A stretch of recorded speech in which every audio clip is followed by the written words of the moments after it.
Hey everyone, it's 12:30 Eastern, and you know what time it is? It's time for Litvak Leadership Live. If you are looking for encouragement, if you are looking for the answers to your questions, if you are looking for lively conversation about topics that we all think about, but we may not talk about, then this is the place for you. We've got a great show today. We're going to be talking about You Only Know What You Know with my good friend Ronna-Renee Jackson from Launch Point Leadership. But before I bring her on, let me ask you, have you liked and followed Litvak Leadership on all of the various social media platforms? If not, I encourage you to be on the platform you're on now. Make sure you hit like, make sure you hit share, make sure you follow us, or myself actually, on this platform. But more importantly, big announcement, and I announced this a few weeks ago, my book, Proverbs for Leadership, will be available January 10th of next year. If you want more information on the book, go to this website, proverbsforleadership.com, and you'll be able to read about the book, read what it's about, read about why I wrote the book, and also importantly, sign up for my newsletter where the first issue is coming out tomorrow of weekly encouragement from Proverbs and Proverbs for Leadership. All right, without any further ado, let me bring on Ronna-Renee Jackson from Launch Point Leadership. Hello, Ronna-Renee. Hey, Sean, how are you today? I am having a great freezing cold. What? That's why, I got this whole thick thing going on. Is it cold where you are? It is so cold. I went out to walk the dog at just a little after dawn this morning, and it was snowing, much to my surprise. And not only did I not enjoy it, but she didn't enjoy it. So snow was raining down on us, or snowing down, I guess. And it's quite cold here today. It is just, I am not a fan of the cold. Those of you who don't know Ronna-Renee, Ronna-Renee is CEO of Launch Point Leadership. Their website is launchpointleadership.com. You can connect with Ronna-Renee at the email listed below. Ronna, why don't you tell us before we start a little bit about Launch Point Leadership? Sure. Launch Point Leadership has been in business for close to 30 years. I acquired the company about a year ago from my business partner. I was the managing partner for a number of years. And then I acquired the company and relocated. And so now I'm in a new city and my company's morphing a little bit. We've always spent some time really coaching C-suite executives, and I do a lot of business coaching and business consulting. But now I'm moving into a little bit more of a space where, because I have been in so much transition, I'm really sensitive to women who are new empty nesters, who are dissatisfied in their career perhaps and looking for a change. So I'm beginning to think about how can I transition not only my own business and my own self as I'm going through it, but help support others as they're going through transitions. Fantastic. Yeah, there's been a lot of transitions for the last 3 years for everybody. I was talking to someone the other evening about our children, and frankly, their lives because of COVID will be nothing like our lives have been. Just the whole transition is amazing. Yeah, I have one child. So today we're going to talk college. I'm sorry, did you hear me? I have one that's about to graduate. No. one that's about to graduate from high Yeah. school. So both of my kids are in massive transition mode. And we've lived here in West Virginia for just about maybe 3 or 4 months. So even as a family, we're really in a big transition as well. I think you're right, though. Everyone, whether personal or professional or both, are going through a lot of transitions. Absolutely. So today we're going to be about you only know what you know. And, it sounds so simple. It sounds so light, yet I don't think people necessarily embrace it or believe it. As normal, I'm going to start with the proverb, all the ways of man are clean in his own eyes, but the Lord weighs the spirit, what we know, what our intentions are, where we're going to go. I want to start our conversation with this here. You only know what you know, and that includes who you consider being potential sources of new ideas. So, Ronna-Renee, when you're talking, I've got to make sure I get both names. Okay. I am so sorry. Okay. No, it's okay. Right, but I know it's proper, Ronna-Renee. So I know it, so I will have it correct. Ronna-Renee, so when you are counseling someone, when you're coaching someone, how do you get them to realize that individuals, and we'll just throw it out in a gamut, older than them, younger than them, individuals who know less than them, individuals who are newer than them in history, may be a source of potential ideas, and that the individual you're talking to, they need to put aside their preconceived notions of who is good to help them? Well, I think that preconceived notions is one word for it. I think another word for what holds us back, what keeps us from recognizing the wide array of talent and potential around us, is our own ego, right? We are afraid to be vulnerable with people. We've been taught from an early age vulnerability is risky, right? As a child, you may have been told, don't cry. Or as an adult, even in work, you may have been told, don't let them see you sweat. All of those types of statements reinforce that vulnerability is risky or bad. And so when you are told that you can't be vulnerable, your ego takes over and you are now acting as if you have to have all of the information. You have to know everything. You have to be the sole source. And when that ego then is throwing up blocks, you're unable to recognize that there is a wide array of talent all around you. And so I always ask people, what's holding you back from reaching out, or what is their limiting belief? Or sometimes we talk in mentoring terms about reverse mentoring, where you're going to learn something from a younger person, especially older people with needing help with technology, right? I mean, think back to the old VCR days, which I know are dead now, but how many parents were asking their kid to program the VCR, right? That's reverse mentoring. And so there's a lot of that happens in the workplace and with clients, I think, because we let our ego be the roadblock. So with so many people working in a hybrid atmosphere, how do you think is the best way to engage? Which, let's say, we're headed into winter. If you listen to the major media, people should get ready to stay home. Some states are even saying, it might just be a good idea to wear masks and go virtual again. It's kind of craziness when there hasn't even been anything that has happened yet. But there's a certain segment of our population that thinks, oh yeah, that's a great idea. But yet those people could be a wealth of ideas, but you're going to be with them on video only. How do you suggest that people can collaborate and still draw good ideas from each other if they are working with people who are fearful to be in their presence?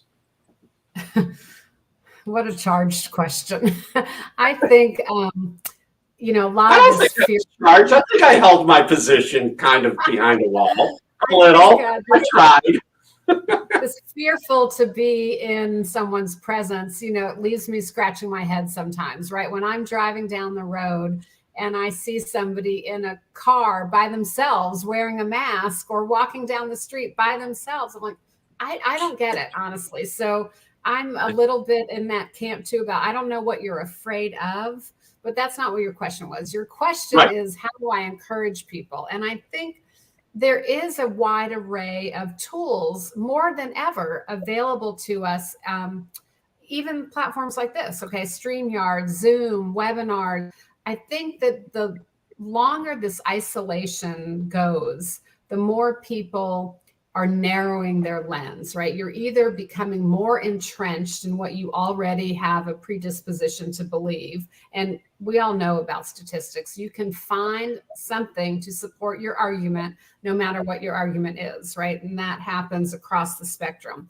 So I think the real issue is to figure out, how do you, it's just like what you're told as a child, right? That don't get your news from a single source. It's the same thing. You have to be consciously looking for other opinions in order to evaluate your own, right? Because if you are only listening to people that are also thinking whatever it is that you think, then you're not growing, and growth will come through challenge and conflict. And then when you actually recognize, oh, I still believe this, even though I've now evaluated all of the different things, but I still believe this one thing, I wholly respect that, because I think that's great. You have looked at a lot of different things and you have arrived at the same conclusion.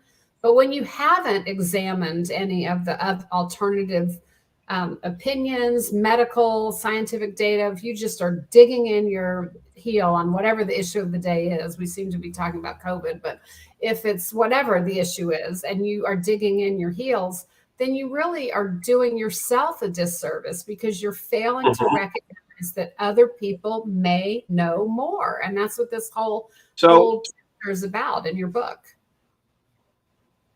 So when you look at, and that book is Proverbs for Leadership, go to proverbsforleadership.com. Sorry, when you mentioned the book, I just felt it was appropriate to bring it up at that moment. So when you look at your ability to consider and discuss new ideas, why should people be open to that?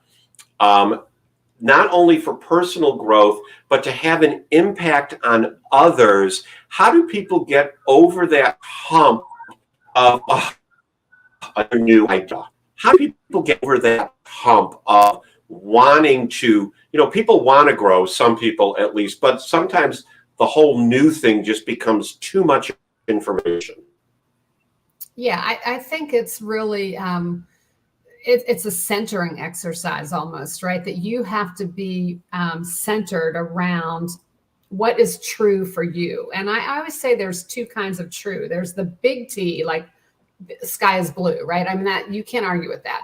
Then there's your own truth that may be a little more ambivalent, right? And so I think you have to get really clear on what are your truths, and then test them. And to me, that testing process, it's vital. It's something I routinely do because it's important to me. But I understand there are other people that don't do that, and that's okay too, I guess. I mean, I don't know that I have a good, clear answer on how do I get people to do it. Because if you don't have a predisposition to question and challenge and look at things from alternative perspectives, nothing that anyone tells you is going to change that. You have to have an innate curiosity about the world around you. And I think a lot of people are very settled and comfortable in the world around them, and to push outside of something that they're comfortable with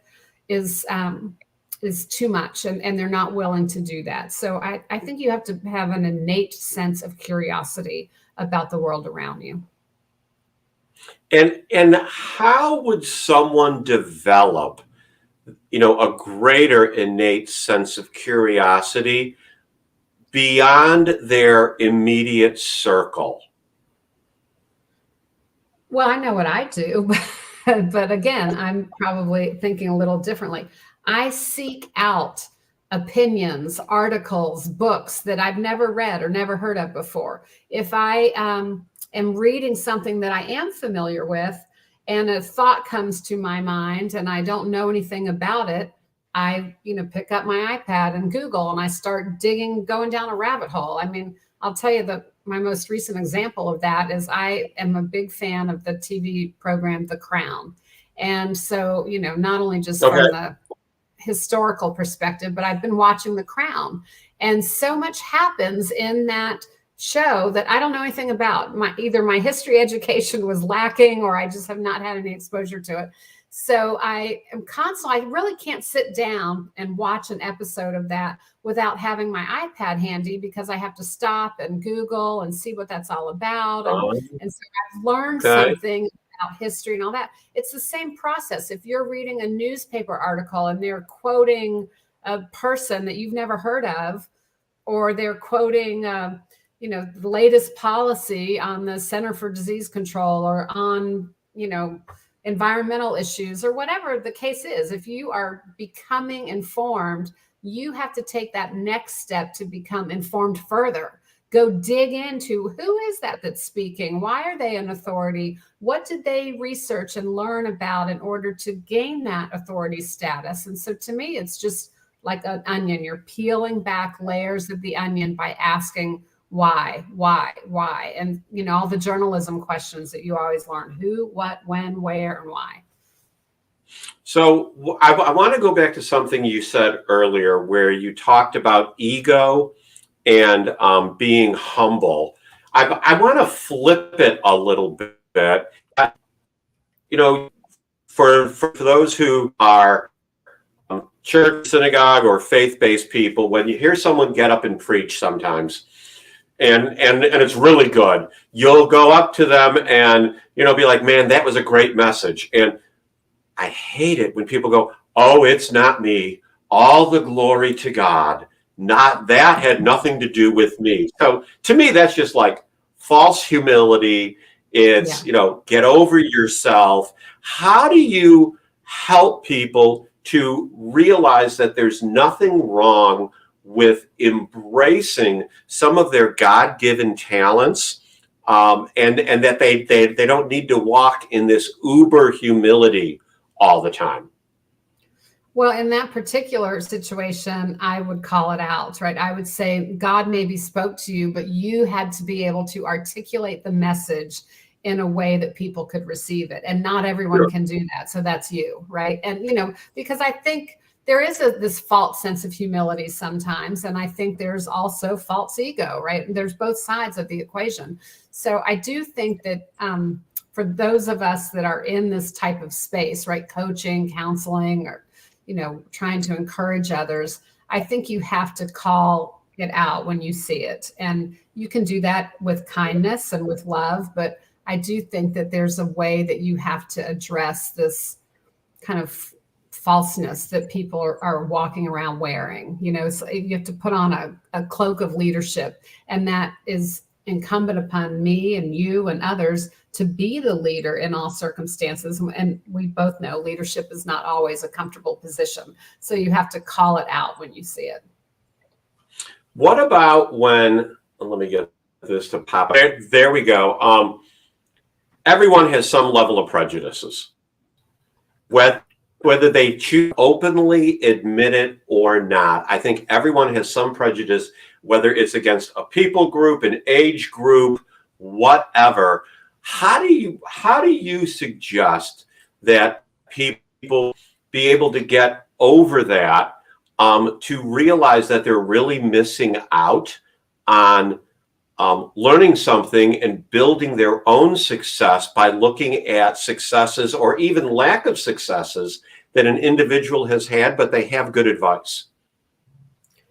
I think for me, even saying prejudice is going to throw up a roadblock to somebody, right? Because they're going to say, I'm not prejudiced. So I like really looking at through the lens of unconscious bias.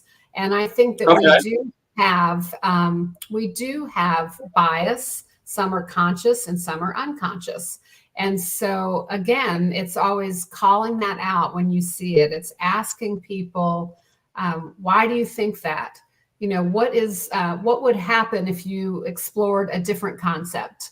or what would happen if someone presented information to you that maybe changed your perspective, right? And so when you're asking those types of questions, that's planting seeds in the person's brain that there may be another way of looking at this. And that is not easy work. That challenging a bias, whether it's in yourself or with someone else, is very, very long, complicated, emotional work to do, because again, we are not taught to hate. That is a prejudice, that is a bias that I mean, you're not born that way, you are taught it. And so to unteach, to unlearn things that have been systemically taught to us forever is very difficult work, and it takes quite a long time. So can people be over biased? How do I want to explain this? I know someone that all they're concerned about is hearing the opinion of someone from a diverse or equitable community, that the part of the community that they were born and raised in, their opinion doesn't matter.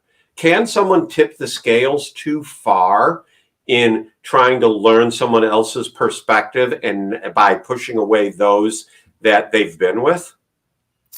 You know, I think that's a really interesting question. And some would say that maybe that is what's happening in this concept of wokeness, right? That, you know, people are so woke about whatever our injustices have been done to them and to others in similar groups, that you're over embracing different things. And it's like a pendulum, like everything, right? So we have gone from a patriarchal society to now it's still kind of, you know, you hear busting the patriarchy and all that. We're not all the way over to anarchy, but, you know, there's different perspectives that are being brought forward. And so I think as each of these perspectives is coming forward and enjoying some space for their voice, I think there will be a settling back. But I think into a new normal. I don't think it will be settling back into how it always was. I think that people are being pushed and changed, and there will be a new normal. But again, this is just the change process that we're going through in order to hear and learn from groups of people that are not like us. You know, I've learned so much in listening. You know, when I lived in Memphis, it's a city that's 65% African American, you know, very high poverty levels, huge crushing social issues in a city like that. And I learned so much by embracing it, by jumping into the community, by really making sure that I was asking questions everywhere I could. And it did challenge a lot of my own biases, known and unknown. And I learned a lot from it.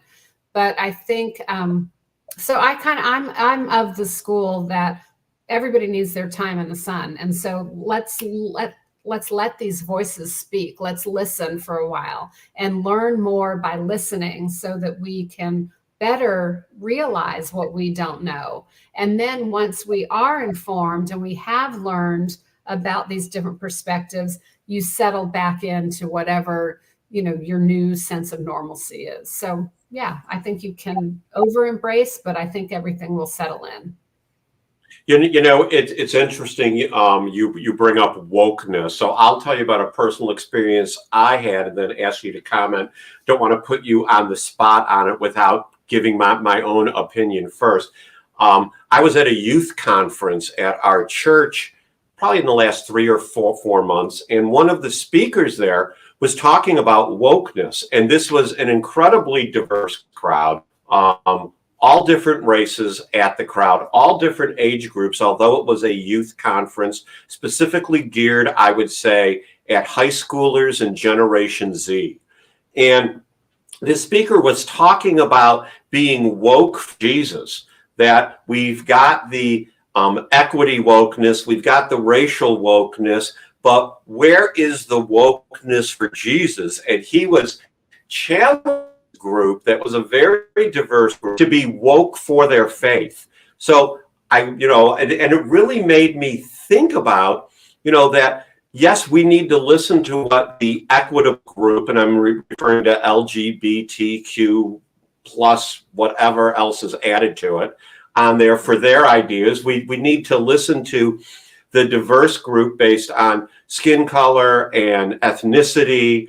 But we also need to listen to people from different faiths for ideas. We don't all need to believe the same thing, but we need to listen to each other. And, I've just challenged people in organizations that I'm in that, we don't go headlong into diversity and equity without bringing everything together. And people have been very receptive to that. What do you think about that?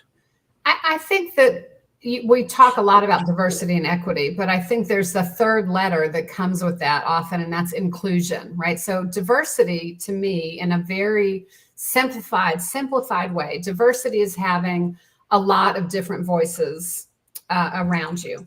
Equity is everybody having an opportunity to share their voice. Inclusion is having other voices be heard. And so to me, the religious inclusion is just as important as social, emotional, spiritual, racial, sexual orientation. All of those need to be heard, because I agree with this concept of being woke for Jesus, but that's one voice, right? And so, what about the Muslims? What about the Jews? There's a lot of different perspectives here. So again, it comes back to listening. Listen more than you talk. Understand you don't know everything. You can learn from a wide variety of people. I mean, I have I would call them robust conversations within my family, because we have such a broad perspective of opinions and beliefs, some about all these different groups of people. And so I think that to listen and hear someone's perspective and then be able to say, I heard you, I understand your perspective, it is not mine, and we can agree to disagree. That's really when you're having a breakthrough. But we've lost our way societally in terms of having civil discourse, being able to have a conversation and agree to disagree in order to say, I heard you, I respect your opinion, I'm glad you believe that and that you're willing to align your actions with your words, go for it. But I'm also going to align my actions and my words. And it's okay that we think different things and act differently, but we can still sit at the table and have dinner and be fine. I just think that we've lost that. So I firmly believe, and it's an oxymoron, social media is what has wrecked our ability to have civil discourse and agree to disagree. And I'm the guy who overposts at times, overshares at times. This is episode 174 of my live stream. So I've obviously done this a few times, but I think social media has just given people this fake wall that they think they can get out there and say anything they want to say. And because they believe it, and everyone else's opinion is wrong. What do you suggest for someone that has been that way in the past and they start to come to the realization? Do they need to go back and make amends? Do they need to make reparations? Or they say, you know what is wrong, and I'm going forward, I'm just going to be kinder and more open-minded? I'm of the latter opinion. Going forward, you acknowledge that you need to change, and you do change. It's when words and actions aren't aligned that I think there is a disconnect. I agree with you that social media allows people to hide behind a cloak of anonymity. And so what I tell my kids, and I tell people all the time, if you are writing it on Facebook or taking a picture of it or whatever, and you would not be comfortable saying that to your parents, your grandparents, your boss, then it doesn't need to go on social media, because it is where people are putting things that are provocative maybe and downright harmful, oftentimes harmful to relationships, harmful to themselves. So I do think that we allow some behaviors that also need to be challenged. And, like my son had a picture the other day of he was drinking out of a bottle. He's a senior in college. And I'm like, don't put that on social media.